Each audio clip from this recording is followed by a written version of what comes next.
예루살렘에 이르니 형제들이 우리를 기꺼이 영접하거늘. 그 이튿날 바울이 우리와 함께 야고보에게로 들어가니 장로들도 다 있더라. 바울이 문안하고 하나님이 자기의 사역으로 말미암아 이방 가운데서 하신 일을 낱낱이 말하니 그들이 듣고 하나님께 영광을 돌리고 바울들어 이르되 형제여 그대도 보는 바에 유대인 중에 믿는 자 수만 명이 있으니 다 율법의 열성을 가진 자라. 내가 이방에 있는 모든 유대인을 가르치되 모세를 배반하고 아들들에게 할례를 행하지 말고 또 관습을 지키지 말라 한다 함을 그들이 들었도다. 그러면 어찌할꼬 그들이 필연 그대가 온 것을 들으리니 우리가 말하는 이대로 하라. 서원한 네 사람이 우리에게 있으니 그들을 데리고 함께 결례를 행하고 그들을 위하여 비용을 내어 머리를 깎게 하라. 그러면 모든 사람이 그대에 대하여 들은 것이 사실이 아니고 그대도 율법을 지켜 행하는 줄로 알 것이라. 주를 믿는 이방인에게는 우리가 우상의 제물과 피와 목매어 죽인 것과 음행을 피할 것을 결의하고 편지하였느니라 하니 바울이 이 사람들을 데리고 이튿날 그들과 함께 결례를 행하고 성전에 들어가서 각 사람을 위하여 제사 드릴 때까지의 결례 기간이 만기된 것을 신고하니라. 13장에서부터는 사도 바울이 전도 여정을 다니면서 이제 복음을 전함으로 안디옥에서 출발한 이 복음이 로마에까지 확장되어가는 과정을 사도행전 마지막까지를 계속해서 보여주고 있습니다. 그 가운데 이제 21장 17절에서부터 26장 32절까지는 3차 전도 여행을 마치고 예루살렘으로 귀환한 바울이 유대주의자들과 갈등으로 인하여서 억류되어지고 급기야는 이결수의 몸으로 로마로 압송되어 가는 그 직전까지의 내용을 말씀하고 있는 부분입니다. 그래서 아마도 이 21장 17절로부터 26장 32절까지의 내용은 시기적으로 AD 58년에서 60년경에 해당되어지는 그런 사건이라고 학자들은 이야기를 하고 있습니다. 바울이 58년 3차 전도 여행에서 예루살렘으로 귀환함과 동시에 유대인들의 갈등으로 인하여서 체포가 되어지고 그리고 가이사랴로 이송된 다음에 그곳에서 로마로 갈 때까지 약 2년여간을 죽음 상태로 보내게 되어집니다. 이 내용들은 전도 여행을 다니는 그 과정에서 말씀하였던 내용들이나 또는 예루살렘과 그리고 유대와 그리고 사마리아 등으로 복음이 확장되어가는 그 사건들에 비하면 많은 사건들이 등장하고 있지는 않습니다. 특별한 어떤 내용이 그렇게 많지 않다고 하는 것입니다. 그래서 이 21장 17절로 이제 로마로 압송되어가는 그 과정까지의 내용들을 보면 유대인들에 의해서 잡혀서 체포가 되어진 바울이 로마로 잡혀가기 전까지 계속해서 유대인들의 고소에 맞서서 유대 군중 그리고 사내들인 그리고 로마의 총독 그리고 헤롯 아그리빠 2세 이들 앞에서 5번에 걸쳐서 변론하는 내용이 중심을 이루고 있습니다. 그런데 상당히 단순하다고 볼 수 있는 이런 사건들에 대해서 이 사도행전을 기록했던 저자 누가는 6장이라고 하는 상당히 많은 분량을 할애를 하고 있다고 하는 것입니다.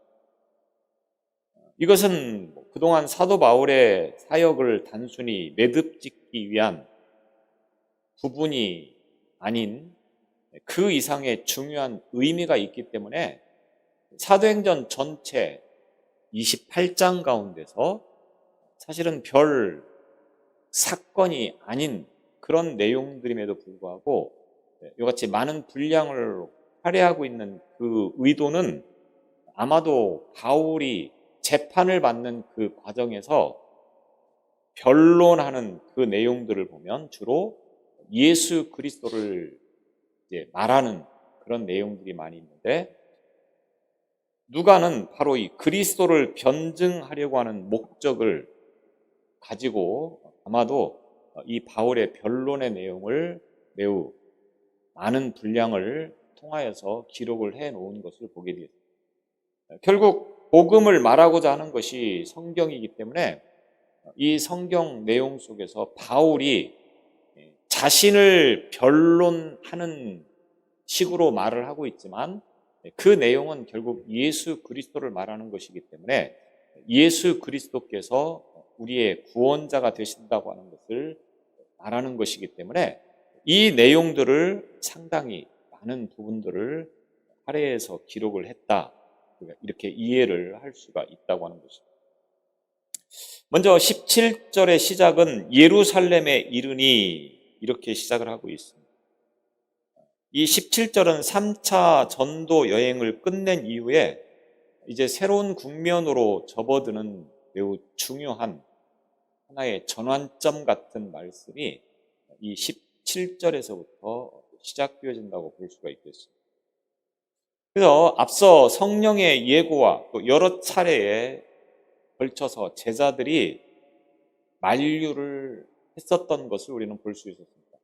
예루살렘에 가면 틀림없이 많은 어려움이 따를 것이기 때문에 들어가지 않는 것이 더 좋겠다라고 많은 사람들이 만류를 하지 않았습니까? 그럼에도 불구하고 바울은 전혀 그러한 말들에 개의치 않고 주저하지 않고 예루살렘에 도착을 하게 되어집니다. 그렇기 때문에 예루살렘에 이르니라고 하는 이 말이 굉장히 단순한 것 같지만 사실은 굉장한 의미를 가지고 있다고 하는 겁니다. 왜? 피할 수도 있는데 피하지 않고 예루살렘까지 이제 왔다고 하는 것입니다. 그래서 바울이 회심한 이후에 예루살렘을 5번을 방문을 하게 되어지는데 이번이 이제 마지막 방문이 되는 거죠. 이번에 예루살렘에 방문함으로 여기서 체포가 돼서 로마로 압송이 되고 결국 로마에 가서 참수형을 당하게 되어지기 때문에 이제 바울이 예루살렘에서의 마지막 일정이라고 그렇게 이야기를 할 수가 있겠습니다. 그래서 사도행전 9장, 또 11장, 그리고 15장, 그리고 18장 이같이 4번을 방문했고, 그리고 이제 21장에서 다시 예루살렘을 방문을 하게 되는 것입니다. 이제 이 예루살렘에 방문을 했을 때, 도착을 했을 때 형제들이 우리를 기꺼이 영접하거늘, 예루살렘에 방문했을 때 많은 형제들이 이제 이 바울 일행을 영접했다, 이렇게 표현하고 있습니다. 기꺼이라고 하는 이 말은 기쁘게 영접했다, 이런 뜻을 담고 있습니다. 또 형제들이, 여기서 형제들은 나손의 집 식구들을 비롯해서 바울이 온다고 하는 소식을 듣고 미리 함께 준비하고 있던 그런 예루살렘 일부 교인들이라고 하는 것을 볼 수가 있겠습니다. 지난주에 말씀을 드렸듯이 바울이 예루살렘에서 머무는 동안에 누구의 집에 있었습니까? 나손의 집에 있었다고 합니다. 그러니까 나손의 집에서 이제 아마 이러한 영접을 받았을 것이라고 그렇게 볼 수가 있겠습니다. 이 영접하거늘 이라고 하는 말은 무엇으로부터 받다라고 하는 뜻을 가지고 있는데 매우 호의적인 환영을 가리키는 단어가 되겠습니다. 그래서 예루살렘 교인들이 바울을 호의적으로 영접한 것은 아마도 예루살렘 교회에 경제적인 많은 어려움을 당하고 있을 때 이 바울이 여러 교회를 전도하면서 그곳에서 구제 헌금을 모았었습니다. 그리고 이제 그것을 가지고 왔기 때문에 여기에 대해서 매우 감사한 마음을 가지고 있었을 것이라고 볼 수가 있겠습니다. 그래서 누가가 형제들이라고 하는 표현이나 또는 기꺼이 영접하거늘 이라고 표현을 한 것을 보면 나중에 이제 바울의 적대자들과 바울에 대한 그들의 무례한 폭행의 모습들이 27절 이하로부터 기록되어지는데 이들과는 상당히 대비를 시키기 위해서 의도적으로 이렇게 표현을 했다고 볼 수도 있겠습니다. 그러니까 사도행전의 저자였던 누가는 바울에 대해서 한편으로는 형제들을 인하여서 환영을 받고 그들로 하여금 극진하게 대접을 받는 일들도 있었지만 또 한 부류들은 바울을 매우 원수로 생각하면서 죽이려고 하는 그런 의도를 가지고 있다고 하는 것을 대비시켜서 보여주고 있다고 하는 것입니다. 이것은 결국 하나님의 일을 하는 사람이라고 하는 것은 항상 따뜻한 사랑과 함께 더불어 원수의 매우 극심한 핍박도 동시에 주어진다고 하는 것을 알 수 있습니다. 그러니까 교회 일을 한다고 하는 것이 사실 돈을 받으면서 일을 하는 것도 아닐 것인데 내 돈 써가면서 시간과 몸을 바쳐서 일을 하는 거 아니겠습니까? 그런데 그 일하는 것을 잘한다고 칭찬해주고 격려해주는 사람이 있는 반면에 뒤에서 욕을 하는 사람이 있다고 하는 겁니다. 그래서 교회에서 가장 욕먹는 사람이 누굽니까? 가끔 얼굴 보이는 사람은 절대로 욕을 먹을 일이 없습니다. 전혀 그 사람에 대해서 욕을 할 거리가 없다고 합니다. 그런데 항상 가까이서 늘 일을 열심히 하는 사람이 상대적으로 교회에서 욕을 많이 먹는다고 합니다. 바울이 일을 할 때도 사실 우리가 볼 때 바울이 일한 거에 대해서 욕먹을 일이 뭐가 있겠습니까? 그런데 그런 바울에게도 비난과 핍박과 여러 가지 많은 어려움이 늘 있었다라고 하는 것입니다. 그래서 사도 요한도 요한 1서 3장 13절에 보면 형제들아 세상이 너희를 미워하거든 이상히 여기지 말라. 신앙생활하는 것이 세상으로부터 미움을 당할 일은 당연한 것이고 심지어는 교회 안에서조차도 일을 하는 것들이 결국 욕을 먹는 경우 어려움을 당하는 경우 그런 일들이 충분히 있다고 하는 것을 우리가 알아야 된다고 하는 것입니다. 그래서 예루살렘에 이르렀을 때 바울을 매우 따뜻하게 진심으로 환영하면서 그를 영접하는 사람이 있었다. 바울이 우리와 함께 야고보에게로 들어가니 장로들도 다 있더라. 이튿날 그러니까 예루살렘에 도착을 해서 하룻밤을 머물렀다고 하는 거예요. 아마도 그 하룻밤은 나손의 집에서 머물렀을 가능성이 매우 큽니다. 그리고 하룻밤을 자고 이튿날 다시 우리와 함께 바울이 우리와 함께 이 말은 무슨 말입니까?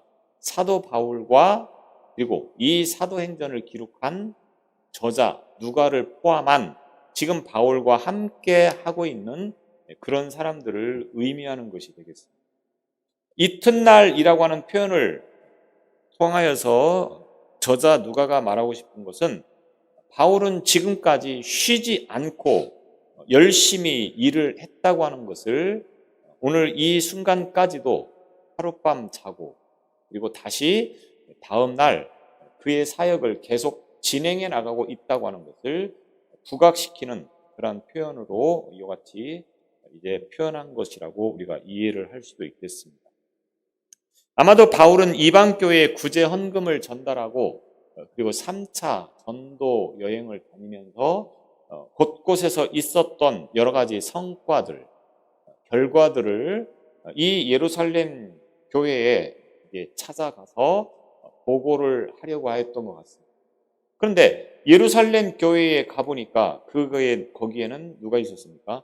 야고보와 그리고 장로들이 있었다, 이렇게 표현하고 있습니다. 야고보는 아마도 당시 예루살렘의 교회의 어떤 감독 역할을 하고 있었던, 실질적으로 이제 담임하면서 목회를 하고 있는 그런 사람이 야고보였을 것이라고 볼 수가 있겠습니다. 야고보는 이제 상당히 교회를 운영해 나가면서 분별력 있게 또 현명하게 목회를 잘 하고 있었던 것으로 볼 수가 있겠습니다. 그래서 그 공동체의 구성원들 뿐만이 아니라 일반 유대인들로부터도 많은 존경을 받았다라고 볼 수가 있겠습니다. 이 야고보는 계속 반복해서 말씀을 드렸듯이 예수님의 동생이었던 야고보라고 하는 거예요. 그러니까 12사도 가운데 한 사람이 아니고 예수님의 동생 야고보가 지금 예루살렘에서 목회를 하고 있다고 하는 거예요. 왜? 12사도 가운데 야고보는 가장 먼저 순교를 당했다고 하는 것을 이미 앞서 우리가 말씀을 통해 볼 수 있었습니다. 이 야고보와 장로들이 이렇게 함께 모인 이유는 바울로부터 이제 이방 선교를 다니면서 구제 헌금을 모았고, 그리고 이제 그것을 가지고 예루살렘에 왔기 때문에 그것을 전달받아야 된다고 합니다. 그래서 이 전달받는 그러한 것과 그리고 선교가 어떻게 진행되었나, 바울이 어떻게 전도를 했다라고 하는 것들을 보고받기 위해서 모인 것으로 볼 수가 있겠습니다.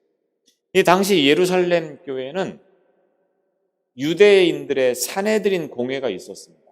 72명이 모여있는 최고 의결기관이 유대인들에게 있어서 사내들인이라고 하는 공회에 있었는데, 이 비슷한 모임이 예루살렘 교회에 있었다고 하는 거예요.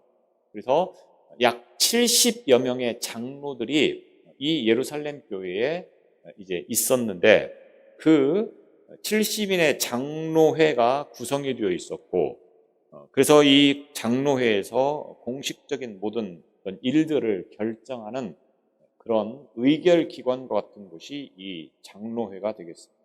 그래서 야고보와 그리고 이 70인의 장로회들이 지금 함께 모여서 이방에서 보내온 구제 헌금을 전달받고, 그리고 바울이 어떻게 전도 여행을 했나라고 하는 것을 지금 보고받기 위해서 기다리고 있었던 것입니다. 여기서 우리가 말씀을 좀 주의 깊게 보면, 이튿날 바울이 우리와 함께 야고보로 들어가니 라고 표현했다고 하는 겁니다. 누가가 전체적으로 일행을 표현할 때 뭐라고 했습니까? 우리가 라고 표현을 했든지, 아니면 자신이 빠졌을 때는 바울 일행이 이렇게 표현을 했다고 합니다. 그런데 여기서는 이튿날 바울이 우리와 함께 이렇게 구분을 해서 표현을 하고 있다고 하는 것입니다.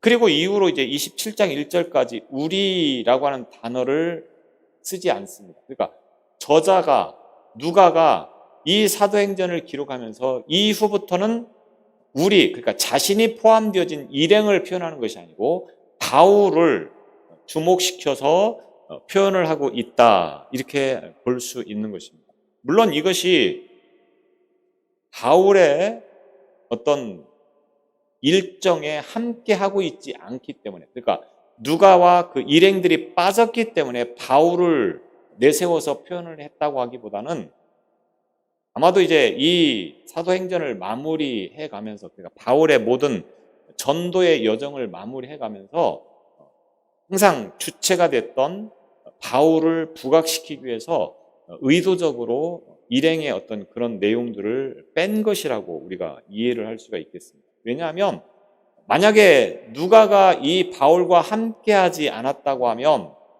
로마로 가는 그 과정을 매우 구체적이고 상세하게 기록하기가 힘들었을 거라고 하는 거예요. 누군가에게 듣고서 그렇게 표현하기에는 너무 이 내용들이 구체적이고 자세한 것이기 때문에 계속해서 누가가 동행을 했을 거라고 볼 수 있습니다. 그리고 바울 서신서들을 통해서 보면 누가가 계속해서 바울과 함께하고 있었다고 하는 것을 또한 알 수 있습니다. 그렇기 때문에 우리라고 하는 표현을 쓰지 않았다고 하여서 이제 바울과 뭐 헤어졌다 이렇게 보기는 어렵고, 다만 바울의 활동과 사역에 더 초점을 맞추어서 보여주기 위해서 이렇게 기록을 한 것이라고 볼 수가 있겠습니다. 여튼 이제 바울이 이 예루살렘 교회에 가서 야고보와 장로들이 기다리고 있는 그곳에 가서 19절에 보면 바울이 문안하고 이렇게 말씀을 하고 있습니다. 그들과 함께 이제 안부의 인사를 나누었다고 하는 거죠. 그러면서 하나님이 자기의 사역으로 말미암아 이방 가운데서 하신 일을 낱낱이 말하니, 여기서도 상당히 누가가 중요한 의미를 가지고 표현을 하고 있다고 하는 겁니다.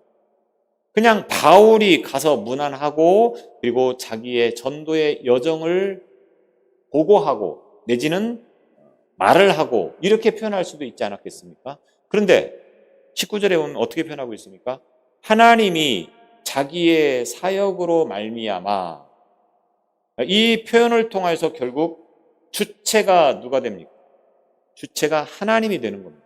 그러니까 바울이 전도 여행을 다니면서 복음을 전했는데 그 주체는 바울 자신이 아니고 하나님의 일이었다고 하는 것을 내세우는 것입니다.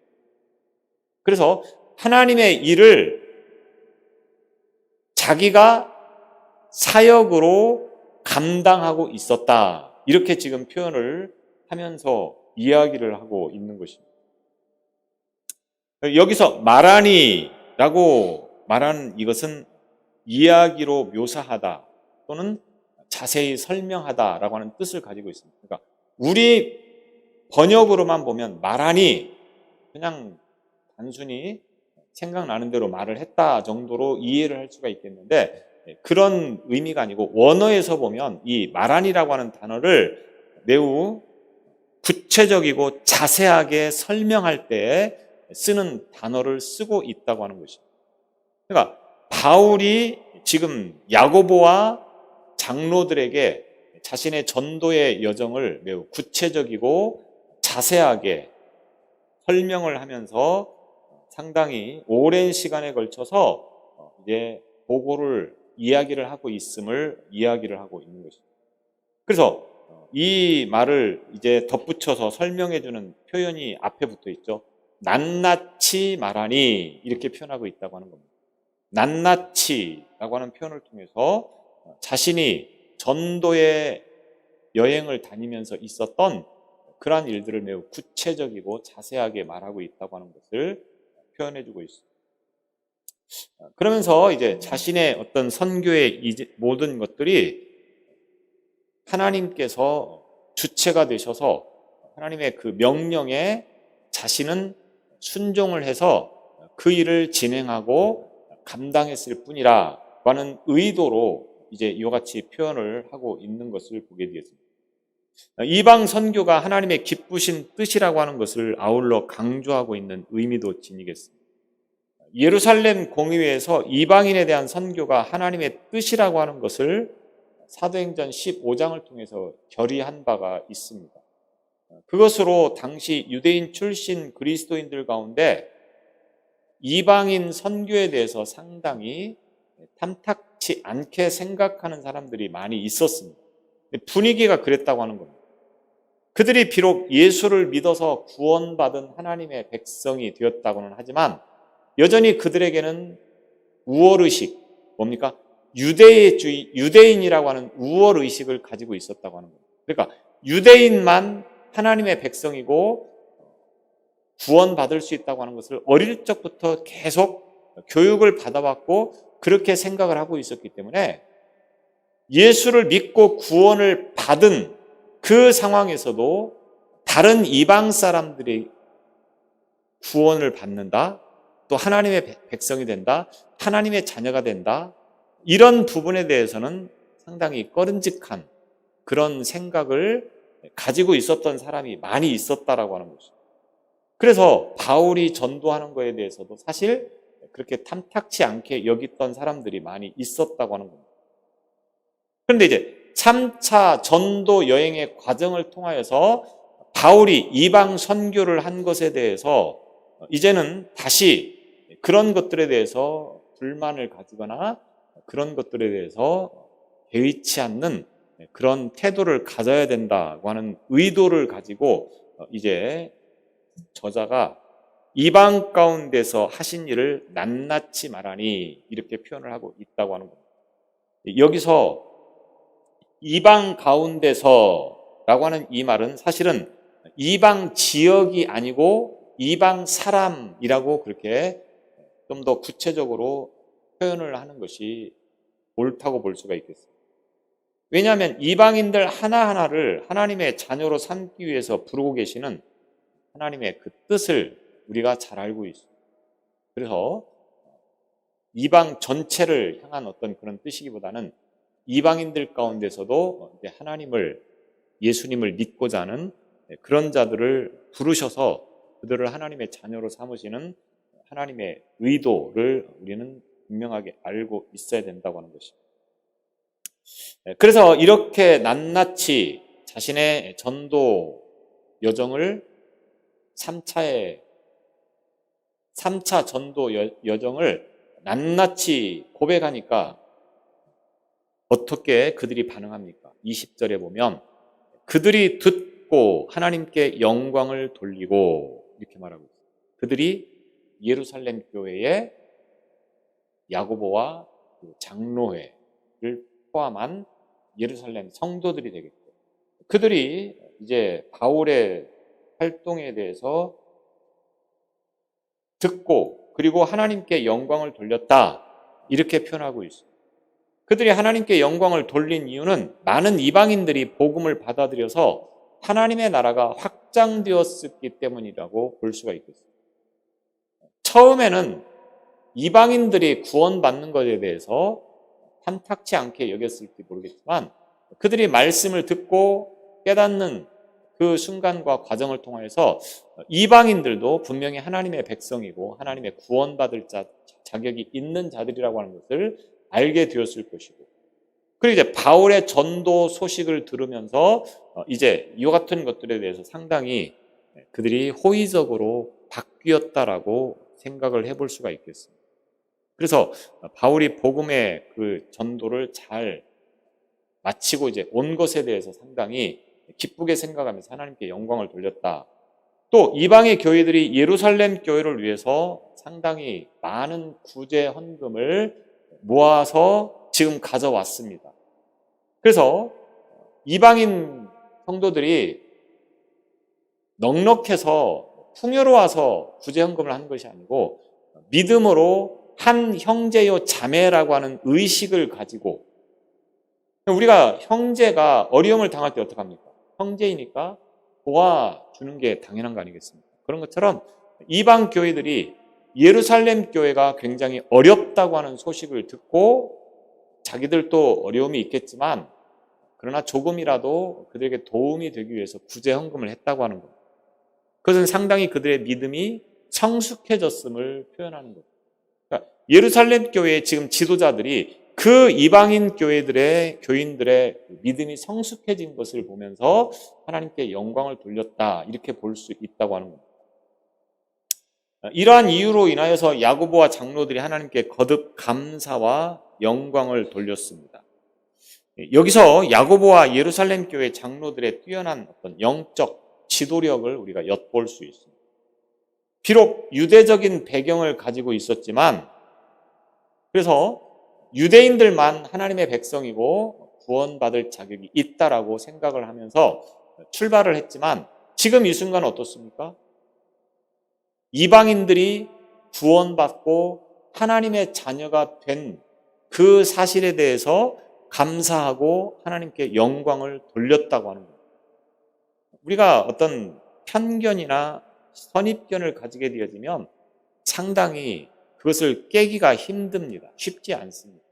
그런데 야고보나 장로들이 유대인이면서 그리스도인이 되었고, 그래서 그들이 이방인들에 대해서 상당히 안 좋은 생각들을 분명히 가지고 있었던 때가 있었다고 하는 겁니다. 그런데 지금은 그런 생각들이 다 없애고 오히려 그 이방인들이 구원받은 사실에 대해서 감사하는, 영광을 돌리는 그런 성숙한 믿음을 보여주고 있다라고 하는 겁니다. 그런 다음에 바울더러 이르되, 야고보와 그리고 장로들이 바울을 상당히 염려하는 마음으로 당부의 말을 덧붙이려고 하고 있습니다. 바울더러 이르되, 바로 그 표현인 거죠. 상당히 바울을 염려하면서 지금 말을 하고자 하는 것입니다. 뭐라고 말하는 것입니까? 형제여, 그대도 보는 바에 유대인 중에 믿는 자 수만 명이 있으니 다 율법의 열성을 가진 자라. 지금 이 예루살렘에 수만 명의 그리스도인들이 모여 있는데, 그들은 유대인 중에 믿는 자, 그러니까 유대인이었다가 예수를 믿는 자가 되었고, 이 유대인 중에 예수를 믿는 자들은 한 가지 특징을 가지고 있는데 뭐냐? 율법의 열성인 자였다, 이 말입니다. 그러니까 율법주의자들이 예수를 믿고 지금 이제 성도가 되었다, 이 말입니다. 이것은 지금 무엇을 말하려고 하는 것입니까? 21절에서 좀 더 구체적이고 분명하고 자세하게 말씀을 하겠지만, 예루살렘 유대인들이 바울에 대해서 상당히 안 좋은 감정을 가지고 있었다고 하는 겁니다. 그 내용이 뭐냐? 율법에 관한 문제. 바울이 마치 모세를 배반하고 더 이상 율법을 가르쳐서는 안 된다, 이렇게 주장을 하면서 이방인들에게 선교를 했다고 유대인 그리스도인들이 알고 있었다고 하는 겁니다. 이해가 되시죠? 유대인들은 예수를 믿으면서도 지금 율법을 지켜야 된다, 이렇게 주장을 하고 있다고 하는 거죠. 대표적으로 할례를 행하는 것, 이것들을 중심으로 해서 율법을 지켜야 된다, 이렇게 생각을 하는데, 바울이 이방 교회에 가서, 이방인 나라에 가서 복음을 전하는데 율법을 지켜야 됩니다, 이렇게 가르칠 수는 없지 않습니까? 왜? 그들은 율법과는 상관이 없는 사람들이기 때문에. 바울이 그들에게 율법에 관하여서 별로 언급하지를 않았었습니다. 그러니까 유대인들이 알고 있기를 바울이 율법을 언급 안 했다, 이 정도가 아니라 율법을 말해서는 안 된다, 율법을 가르쳐서는 안 된다, 이렇게 주장을 했다고 유대인들이 알고 있었다라고 하는 것입니다. 이제 21절에서 좀 더 자세하게 말씀을 드리겠지만, 여기서 우리가 알아야 될 것이 뭡니까? 회심한 성도라고 해도 여전히 이전에 가지고 있던 가치관들이 얼마나 그 신앙에 있어서 영향을 미치는가를 보게 되어지는 것입니다. 우리가 복음이 우리나라에 와서 지금 자리를 잡은 지가 100년이 훨씬 지났습니다. 그런데 여전히 우리 민족들 가운데는 아직도 과거에 우리 조상들이 숭배했던 그런 것들을 완전히 벗어버리지 못하고 별로 대수롭지 않게 말하고 표현하고 행동하는 일들을 많이 하고 있다고 합니다. 제가 여러 번 말씀드렸지만, 예를 들어서 팔자소관이다, 이런 말을 믿는 사람들도 서슴없이 쓰는 것을 보게 되죠. 우리 교회에서도 대화를 하면서 팔자다, 이렇게 표현을 할 때가 많이 있습니다. 사실은 기독교적인 용어로서 이 팔자라고 하는 말을 쓰면 안 되는 거예요. 이거는 엄연히 불교나 어떤 유교 그런 쪽에서 쓰는 말이지, 기독교에서는 팔자라고 하는 말을 쓰면 안 된다고 합니다. 그런데 아무렇지도 않게 아무 생각 없이 그렇게 표현을 할 때가 있다고 하는 겁니다. 그런 것처럼 유대인들이 평생을 어릴 때부터 유대주의적인 그런 교육을 받고 성장을 하면서 얼마나 그런 것들이 확립되어져 있었겠습니까? 그런 것들을 쉽게 버리지 못한다고 하는 겁니다. 그래서 바울이 이방인에게 전도를 하는 그 과정에서 이제 율법에 관한 문제를 아마도 틀림없이 가르치지 말라 이런 식으로 이야기를 했을 거라고 이들이 생각을 하고 있다고 하는 겁니다. 그러나 이 모든 것은 그야말로 오해일 뿐이죠. 바울은 어떤 경우에도 할례를 받지 말아야 된다 이렇게 말을 하지 않습니다. 자신도 유대인이었고 할례를 받고 안 받고의 문제가 구원과 상관이 있습니까? 없습니까? 상관이 없다고 하는 겁니다. 할례를 받았다고 해서 그것이 문제가 되는 것도 아니고 할례를 받지 않았다고 해서 구원을 못 받는 것도 아니라고 하는 겁니다. 바울의 신학은 할례를 받느냐 받지 않느냐 별로 중요하게 생각하지 않았습니다. 그래서 할례를 받지 말아야 된다, 할례를 받으면 안 된다 이렇게 말한 적이 한 번도 없다고 하는 겁니다. 그런데 유대인들은 그렇게 알고 있었을 뿐이라고 하는 겁니다. 이거를 뭐라고 말합니까? 오해다 이렇게 표현을 하고 있는 것이죠. 실제로 바울이 복음을 전하면서 유대인들을 배려하는 차원에서 아들처럼 생각했던 디모데에게 할례를 받으라 이렇게까지 권했던 적이 있었습니다. 이런 걸 보면 율법을 무조건 지키지 말아야 된다 이렇게 주장하지는 않았다고 하는 겁니다. 율법을 지키는 게 문제입니까? 전혀 문제가 되지 않습니다. 아니, 율법을 지키는 것이 마땅하다고 하는 겁니다. 율법이 뭡니까? 하나님의 말씀 아니겠습니까? 하나님의 법 아니겠습니까? 이거를 지키는 게 문제가 된다. 그거를 이야기하는 게 아니죠. 예수님께서 율법을 폐한다 이 말은 무엇을 의도하는 겁니까? 형식적으로 습관적으로 그런 것들을 의미하는 것이기 때문에 율법을 지킨 것 자체가 문제가 되는 것은 아닙니다. 그래서 어느 누구도 율법은 지키지 말아야 된다 이렇게 말하지 않는다고 하는 겁니다. 오해다 이렇게 이제 변명을 하고 있는 내용들을 보게 되었습니다. 다음 주에 좀 더 말씀을 드리도록 하겠습니다.